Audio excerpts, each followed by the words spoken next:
ताज्या बातम्या व ठळक घडामोडींसाठी पाहत राहा JBN महाराष्ट्र।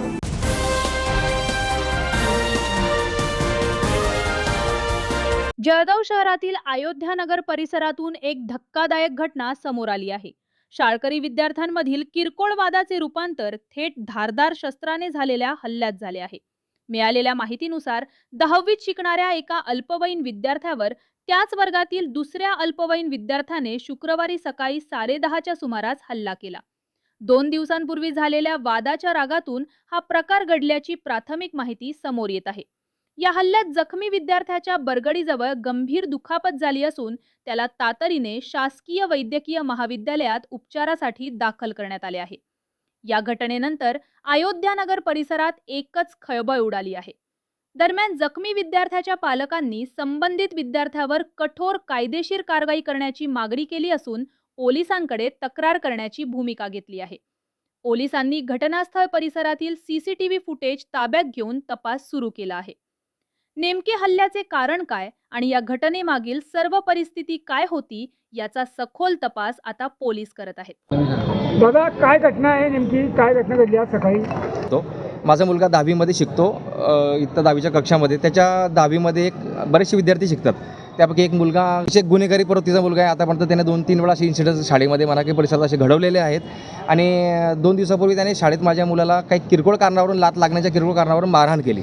तर ते त्याच्या वडिलांसमक्ष आणि शाळेच्या मुख्याध्यापकांच्या समक्ष आणि शाळेचे जे PTचे शिक्षक असतील, इतर शिक्षकवृंद असतील, त्यांच्या समक्ष आम्ही त्याला समज देण्याचा प्रयत्न केला। तरी तो त्यांच्या समक्ष असा म्हणतोय की मी त्याला पुन्हा मारेल। आता तो पुन्हा मारेल असं वाटलं नव्हतं की ह्या स्वरूपाचं मारेल। तर आज सकाळी जसं मी माझ्या मुलाला दररोज शाळेमध्ये सोडतो, क्लासला सकाळी तो 7ला जातो आणि शाळेची क्लास 7ला चालू होऊन ती 10:30ला संपते। 10:30 वाजता तो बरोबर BUN रायसोनी शाळेमध्ये जातो। तर शाळा ते क्लास या मध्यंतरीच्या परिसरात म्हटलं म्हणजे श्रीराम मंदिराच्या समोर एकदम। तर पाठीमागून येऊन त्याने चॉपर असं जोरात घातलं त्याच्या छातीमध्ये, छातीच्या खाली बरगडीच्या जवळ, आणि घालून असं गोल फिरवलं आणि काही करण्याच्या आत प्रचंड रक्तबंबाळ अवस्थेमध्ये मुलगा खाली कोसळला। आणि तिथं तातडीनं कोणीतरी एक सजग नागरिक होता, त्याने माझ्या मुलाला उचललं आणि तिथं जवळ असलेल्या एका हॉस्पिटल क्लिनिकमध्ये दाखल केलं आणि तिथून त्याला तात्पुरत्या स्वरूपात रक्त थांबवण्यात आलं। थांबवून त्याला आता सिव्हिलमध्ये आणलेलं आहे। सिव्हिलमध्ये आणल्यावर त्याची आता CT स्कॅन MRIची ती प्रोसेस सुरू आहे। आणि मारेकऱ्याचं नाव म्हटलं जे शाळेचा विद्यार्थी आहे तो गुन्हेगार प्रवृत्तीचा जुनाबाद नव्हता, हे असं शाळेतलं किरकोळ भांडण। कितवीमध्ये मुलगा माझा 10वीमध्ये आणि समोरचा मुलगा पण 10वीमध्ये। शाळा ती BUN रायसोनी शाळा। आज एक घटना कुठे घडली? शाळेच्या परिसरामध्ये घडली, श्रीराम मंदिराच्या जवळ। आणि मी शाळावासियांना, शाळेच्या शिक्षकांना, शाळेच्या मुख्याध्यापकांना, शाळेच्या संचालकांना हे सांगू इच्छितो की जे विद्यार्थी शाळेमध्ये शिकायला येतात त्यांच्या सुरक्षेसाठी तुम्ही काय उपाययोजना करतात। जे गुन्हेगारी प्रवृत्तीचे किंवा असे हिंसक वृत्तीचे विद्यार्थी आहेत त्यांचे दप्तर शाळेमध्ये तपासले गेले पाहिजे, जेणेकरून एखाद्या विद्यार्थ्याला असा एक बळी जाणार नाही कोणाचा असा। आज माझं दैवत बलवत्तर की माझ्या मुलाच्या खाली आतड्याला फाटलं नाही आणि त्याचा जीव जाता जाता वाचला थोडक्यामध्ये।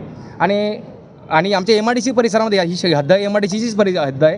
त्या MIDCच्या हद्दीमध्ये सर्रासपणे चॉपर हल्ले, चाकू हल्ले सर्रासपणे चालतात। माझं SP साहेबांना कळकळीची नम्र विनंती, त्यांना दंडवत घालून आवाहन आहे की त्यांनी MIDC परिसरावरती विशेष लक्ष घालावं आणि MIDCचे जे PI साहेब आहेत त्यांना जे काही त्यांना जी सूचना द्यायच्या असतील त्या त्यांनी त्यांच्या पद्धतीने द्याव्यात। पण ही गुन्हेगारी त्यांनी थांबवावी त्या परिसरातली। पोलिसात तक्रार दिली का तुम्ही? पोलिसात तक्रार मी स्पॉटवर डायल 112वरती फोन केलेला होता आणि तिथले जे कर्तव्यदक्ष अधिकारी होते ते तातडीने त्या ठिकाणी आलेले होते आणि आता पोलीस कारवाई सुरू झालेली आहे।